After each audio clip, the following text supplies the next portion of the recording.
ভিডিওটা কিছুদিন আগের, মানে পৌষ সংক্রান্তির দিন। সেদিন সকালবেলাই হঠাৎ করেই ঠিক হলো বড় মার কাছে যাব পুজো দিতে নৈহাটি।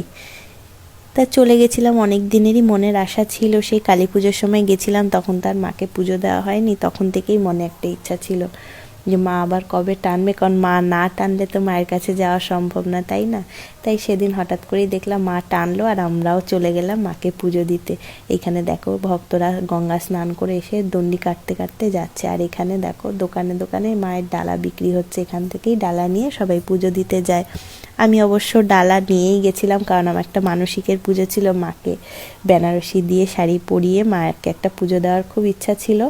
তাই বাড়ি থেকে আমি ডালা সাজিয়ে ফল মিষ্টি শাড়ি সব নিয়েই গেছিলাম। আর দেখো মন্দিরে ঢুকেই তো আমি মানে দাঁড়িয়ে আর কোনো কথা নেই, খালি মায়ের দিকেই তাকিয়েছিলাম।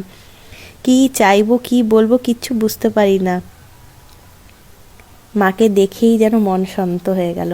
মাকে পুজো দিয়ে বেরিয়ে বাইরে দিদির সাথে দেখা হলো, দিদির সাথে কিছুক্ষণ কথা বলে ছবি তুলে এই দেখো বড় মার নামের একটা আমি টিপও পরে নিয়েছি। তারপর একটু চা খেয়ে আবার বাড়ির পথে রওনা দিলাম। আবার এই যে ফেরিঘাটে চলে এসেছি, লঞ্চে উঠবো। লঞ্চে উঠে মা গঙ্গাকে প্রণাম করে আবার বাড়ির পথে রওনা দিলাম। জয় বড় মা। সবাইকে বলবো একবার অন্তত বড় মার কাছে ঘুরে এসো, মা কিন্তু কাউকে